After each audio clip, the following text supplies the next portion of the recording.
Well, that's a wrap here from PPG Paints Arena for the next week or so. The Penguins waste a golden, or maybe a silver opportunity, losing to the LA Kings 3-2. I am Dan Kingerski on the Pittsburgh Hockey Now platforms, YouTube, Facebook, and everywhere else where the boys put this stuff. The Penguins had a 2-1 lead in the third period. And then they lost 3-2 on a day when it was about the rookies. Sergei Murashov makes his much-anticipated NHL debut in net. He was good. He made some really tough saves look very easy.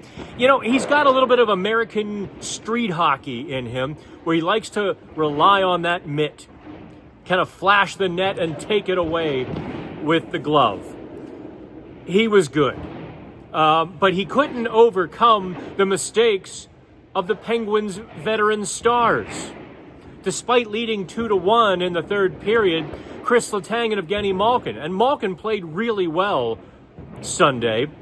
But the play in the third period, as the team began to wane and wander and really get lax and casual, Malkin and Letang kind of played to those worst stereotypes of their game, casually tossing the puck and missing and right at the offensive blue line. Well, guess what happens? A 3-on-2. Letang a step or two slow in transition as he realized what had just transpired. Malkin kind of loops back, not anticipating a turnover, but that's exactly what they created. So they're chasing up the ice. Corey Perry wide open in the slot as the trailer on the 3-on-2. He ties the game. Just as egregious, Erik Karlsson, who also has been playing brilliantly.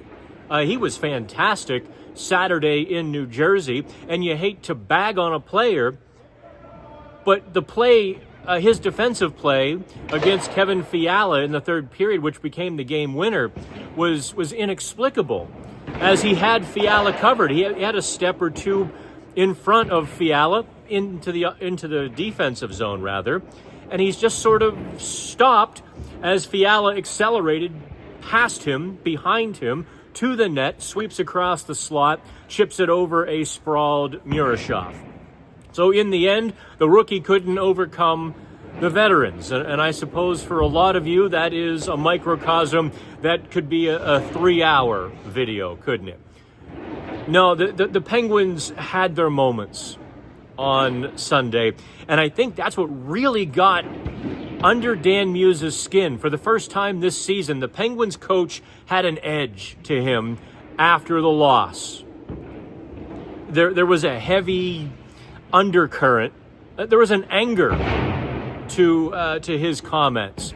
And I think using his comments, we begin to see the mindset of the team. To wit, they're beginning to realize there is a bigger picture. They have a chance to do something entirely unexpected, entirely well beyond anything anybody expected of them. And they're getting a little angry at themselves for punting away these opportunities. What I mean is Dan Muse was asked a softball question in the postgame. The league reporter appropriately waited till closer to the end of his media availability to ask, okay, it wasn't the result you wanted. Now you leave for Sweden. Hey, isn't that cool? Legit question. I mean, that's, when else are you going to ask it? Because next time we'll see the Penguins, and I'll be there too, in Sweden on Tuesday. So rather than addressing the Swedish trip, Muse went straight into, well, first of all, number one, we need points. We didn't do that today. We got no points. We got 1 point yesterday, no points today. We got away from the details of our defensive game. We didn't get it done.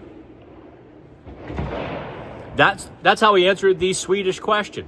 We need points. We have a chance to practice over there. Trip is great, yada, yada, yada. We need to win some games. So that, I thought, was really telling. Now, I'm going to maybe detour here and come back to that very specific point. We can talk about a couple of the pretty good performances this weekend and Sunday. You know, I mentioned Evgeny Malkin. boy, except for that one mistake, he's putting in points, he's creating. That goal that he set up in the first period, putting the meatloaf on Tommy Novak's plate right in the crease. It was vintage Malkin as he and Parker Wotherspoon worked the give and go off the wall. Anthony Mantha has 8 goals in 16 games. Think about that pace for a second. Because of the chemistry that he has with Malkin and the Penguins' star defensemen, Letang and Carlson and so forth, this is some of the best hockey that Mantha has played. I mean, this was a guy who the book on him was a soft perimeter player, and yet here he is, playing stiff on the wall, getting goals near the net, rebound goals. His goal on Sunday, beautiful, absolutely stunningly beautiful, works the give and go with Chris Letang. And I'm going to tell you something, Mantha saw it. Mantha planned that well in advance, because as the Penguins were shooting, Mantha circled the zone. So the puck goes off the back wall, and the play restarts, comes out to Letang at the point as Mantha is circling. So Mantha gets the puck, gives to Letang at the point, and then turns right for the net, right up the slot, right up the belly of the zone. Tick-tack, whips it past Darcy Kumper. Beautiful goal. And yet they couldn't finish. I think you saw some of the best of Sergei Murashov on Sunday. I mean, he can get a lot better, don't get me wrong. He still seems a little, I don't know, he seems a little bit like a raw talent still, which is quite scary because he made a lot of saves look really easy, which I suppose makes everything all the more disappointing. I asked Brian Rust, I knew if somebody would give me a blunt answer, it would be Brian Rust. So I said, hey, second game of back-to-backs, kind of wilted in the third period. Are they connected? And he's like, no, we just didn't play well. Nothing to do with back-to-backs, period. Fair enough. No, it was just about that consistency that has plagued this team for years. This might be the most maddening, inconsistent team in the league, and they can be so good, and they can be so bad in the same game. Sometimes shift to shift. Ville Koivunen, mark this down. He's going to score his first goal in Sweden.